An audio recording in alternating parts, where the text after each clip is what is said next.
Вон там дым. Я не вижу. Так вон там. Я не вижу. Нет, не подумайте, это не эпидемия сумасшествия, и все радуются пожару. Вот так эмоционально проходит апробация средств визуальной связи тысячелетней давности, а минуется оно сигнальными кострами. В историческом эксперименте участвуют 3 северных района Удмуртии. Столетия назад наши предки вот на этих высотах, на этих наших горах располагали свои городища, крепости древних удмуртов. И когда была нужда, опасность или нужна была помощь, разжигали сигнальные костры. И по всей Чепце люди видели, нашим соседям нужна помощь. Собирались и шли. Да, Леша? Алло. Да, мы не огонь, да дым видим, до сих пор виден дым. Да что-то у ребят не загорелся вообще. Так вот так вот. Не знаю, сколько уже полили, они бензином что ли льют и не горит. Валишь костер, они хотели зажечь, он у них даже не зажегся. Тот, я надеюсь, хоть тот зажжется, который главный.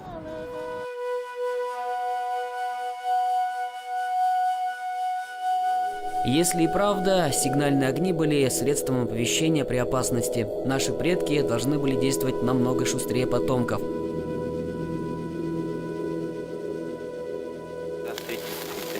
С первым костром на нашей горе мы не поладили. Он не разгорелся. Да еще и видеокамера не смогла зафиксировать причину ликования. 15 километров оказались слишком большим расстоянием. Именно столько до Утымкара, одного из 7 городищ цепочки сигнальных костров. Кстати, об Утымкаре здесь до сих пор рассказывают легенды. Говорят, в стародавние времена, если перевести на язык археологов, это век 8-9, Утымкар был проигран одними богатырями, ну и, следуя логике, выигран другими.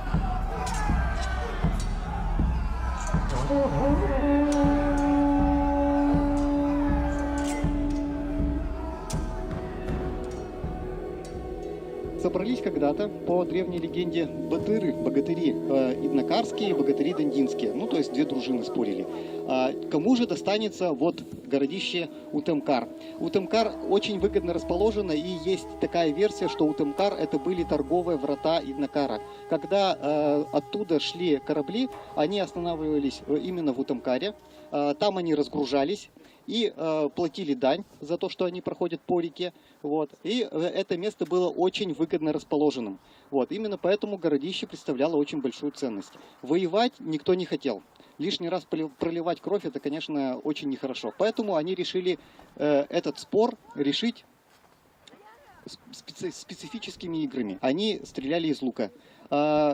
Иднакарские пытались выстрелить из лука и попасть в городище Дондыкар.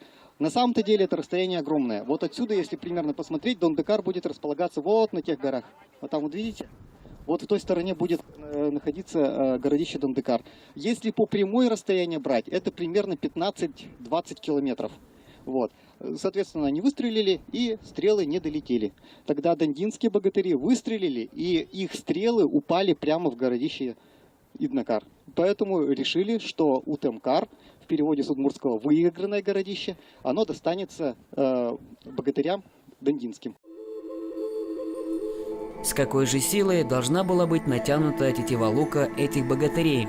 Говорят, чтобы пробить шкуру кабана, натяжение должно быть минимум 60 килограммов. Так что богатыри здесь, видимо, все-таки жили. Местные нисколько в этом не сомневаются. Персонажи древнеудмуртского эпоса зафиксированы топонимикой. Их имена до сих пор остались в названиях деревень: Дондыкар, Вишьякар, Зуйкар. Ну а если восстановить родословную, основателем рода считается Донды. И было у него 4 сына: Идна, Гурья, Вишья и Зуй. Стрелы, выпущенные батырами из луков, врезаются в землю и образуют холмы. Подобно ветру летают они на золотых лыжах так, что свежеиспеченный хлеб за пазухой не успевает остыть. Говорится о них в легендах.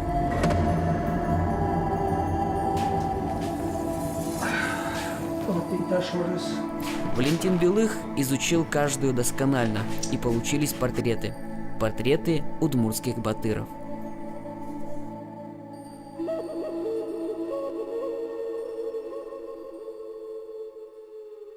историк тон ты выладук пука. Вот та же вот та же вел.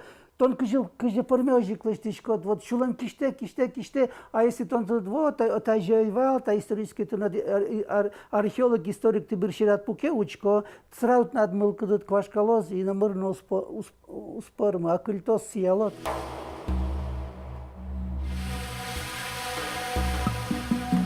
Со предположение авторское, художник имеет право верачки Аполлинарий Васнецов, Москва, с коня Суридьясович, самый пуктона час и дасук метесы даруя, будто помыслен. И со до того, что оскумон со суридли ими сосли лыдьячком, как самый замоз дуневылын, кажи Москва джускевал.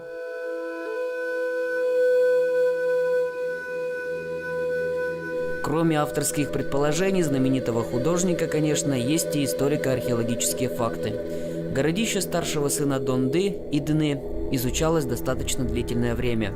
Ну и нужно отметить, ученые каждый раз выделяли и выделяют огромные порции информации, которые подпитывают нашу гордость. Мы – потомки батыров.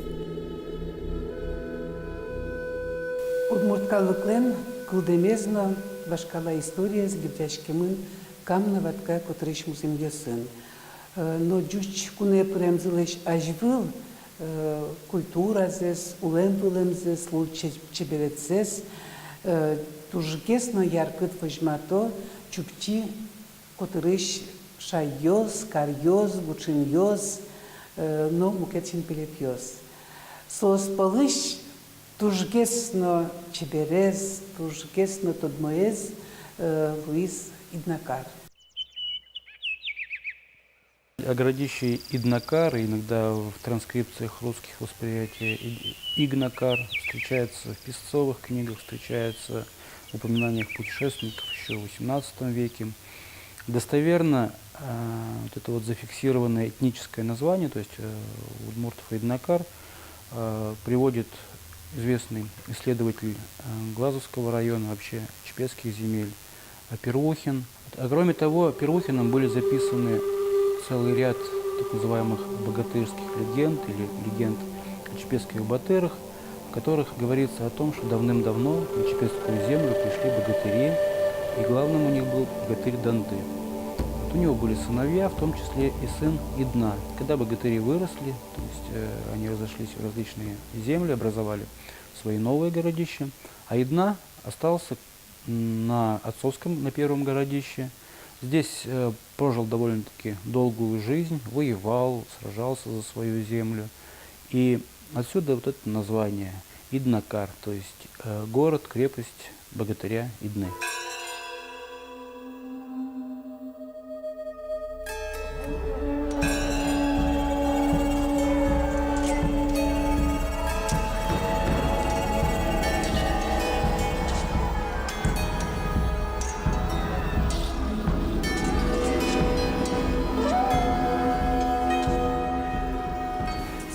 Тужгесно бачим Карлуе, ашме удмурт шайрен гневел финугорду неин, кудесак финугорду неин. Со интиашкемын туж джужет гуре жиле, ажвел со юн матемын вылем кык бордьосын, башкала крепость вылем дуэни.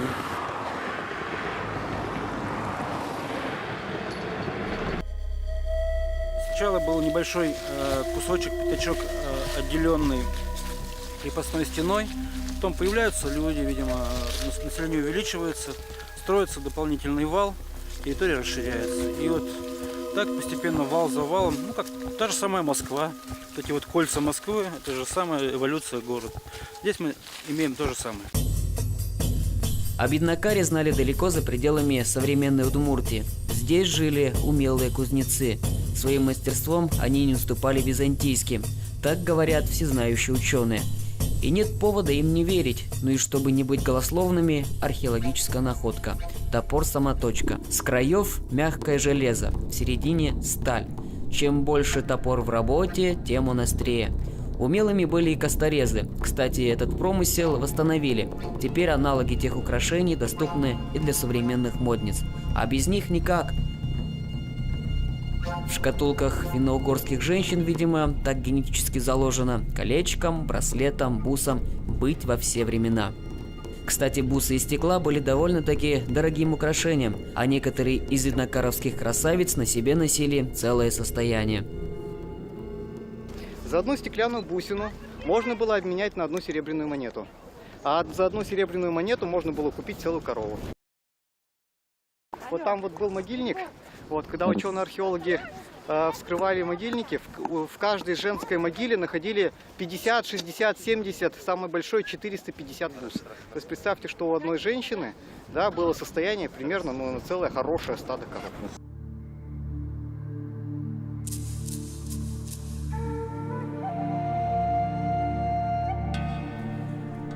Зарисовки о жизни предков – это, конечно, полезно, но все-таки между делом. Главное событие – костер, точнее дым от костра, никто не отменял.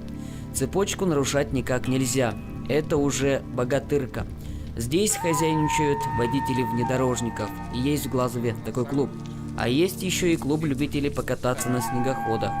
Они-то и были главными нарушителями спокойствия. И не подхвати мужественные мужчины идею, да и не только подхвати идею, но и взять на себя весь основной труд, дорога, дрова, да и сам костер, пожалуй, проект бы так и остался на бумаге.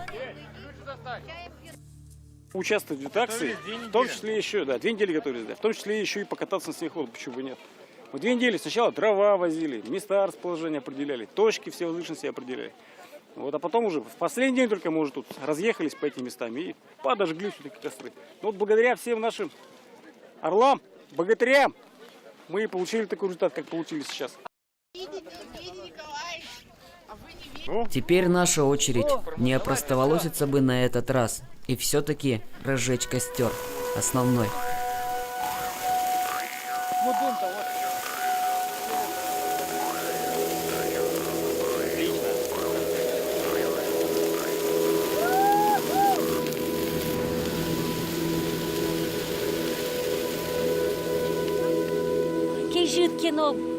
кино так все равно русский мын. Кочек шедечкот кать, мапашкот может кытым кеотым кидёк лобине. А ведь 9-10 век до нашей эры. Охо, конярче мыни. Кочеке тайна шогни тайной покрыто шуса. И мон да кос асме али шедечко монно солод кочеке люкайте скать. Вот муртадями. И умамаш шешулмам шебуре, маис кинотын кинкене оне аджекать поте, кинкене оне кылыкать поте. И вообще шем поте. Тела шуса. Пуа джуа. Калакес валчия. Сыче мылкы джускемы. Малпачкому валдосу чузгине аспоннамы гине печи мероприятие, аспоннамы ас сообщество логине шуса закрытое мероприятие лос шуса. Но шачку да пармиссо марбычалы. Но кино змалпала лос шуса. Событца адемиос тунцукяшк шест шуса, событца адемиос лосо тужик. Интересно лос. Кыскос бордас шуса. Мон туннену налпона вот шучко, адемиослы уже сыче пукшины точ концерточка накать, киночка накать, сослышаче куле волни, сослышаче кино куле действия, макено карано, кацикено мноно, вылезет одно. Но вот разгорелся костер и поднимается дым. Сигнал увидят, точнее должны увидеть на следующем городище. По подсчетам ученых, в бассейне Чепцы археологических памятников более 200. Да и количеством населения наши поселения не уступали самым густонаселенным землям того времени. Городища располагались примерно через каждые 5-7 километров. Это на самом-то деле очень плотно. С такой плотностью можно сравнить только разве что территорию Киевской Руси. Вот городище Иднакар, население в пик его расцвета было примерно 1000-1500 жителей. Вот сейчас это скажут, да еще 1500, это совсем мало. А если брать для 9 века, городище Иднакар сравнимо с такими городами, как Киев. Только вот история Иднакара закончилась достаточно грустно. Иднакар номкет кариос интиамын вылем укмусати даурлен пумас дасети даурын сос лизы даскуин даурлен шор вактас совакыт вань кариос Удмуртмусин ясыч бюро, Удмуртиостен гневал мукет интиосын сос, отыш улон бюре калык поте бучын ясы. Но вераны чилка кублу, конечно, чуть городвесос, летопись yazılmışyamın biri, todun poes olsun başlısı Tatar-Mongol yos, яке мукет, что мукет степняк йососыз буттисы. Иднакарчаш вераноке ми будекымы бордьос который шеттими туштрос пукыч мел йослеш ил йосе, корт ил йосе.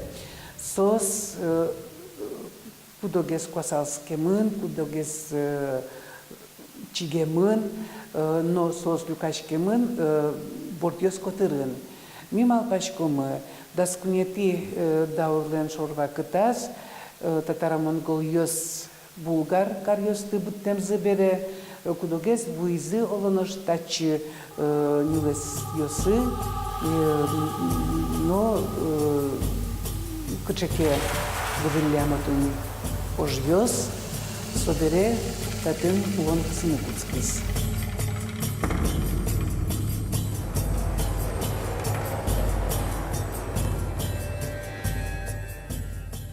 Городище было, скорее всего, разрушено, и здесь шли процессы по прокладке путей с Древней Руси, наверное, в Прикамье, в сторону Перми.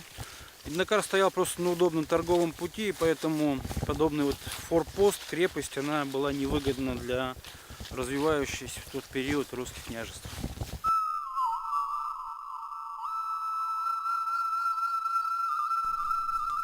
Печально, конечно, но это история. И история, которой стоит гордиться, уверены жители северных районов Удмуртии.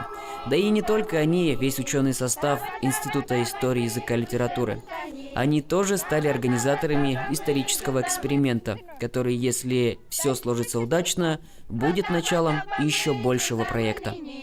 Мы реализуем проект «Глазовская земля и земля Донды» с целью возрождения традиционных городищ, которые археологическая культура Чепецкой 9-13 веков, да, и вот в струю просто попал этот проект, вот в струю попали эти идеи. Вообще общность историческая и культурная, она идет единая, да, потому что это Чепца, это объединяющее начало, это место, где жили люди, где продвигались люди, торговля шла по Чепце, все это объединяло, и на сегодняшний день смысл, скажем так, объединения районов в единый туристический кластер какой-то, да, в единое туристическое начало, оно тоже присутствует.